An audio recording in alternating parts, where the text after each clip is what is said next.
Let's make a 3D underwater adventure. Start with drawing and cutting out a large circle for the ocean floor. Draw a few fish, coral, seaweed, and other things you might see at the bottom of the ocean. Now use the oil pastels and crayons to create texture of sand.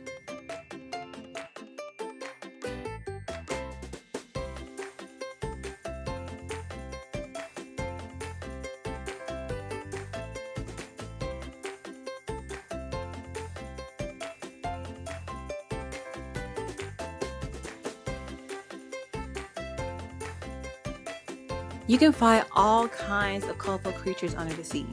Use model magic to make them three-dimensional. Experiment with mixing colors by kneading pieces together for blending effects. Layer your cutouts and model magic figures on top and beneath each other to create spatial depth. Use glue to secure the molds and cutouts in places and you're done.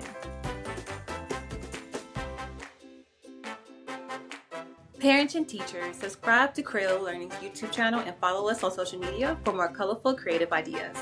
Thank you for letting your ideas shine today. Stay colorful with creativity tips.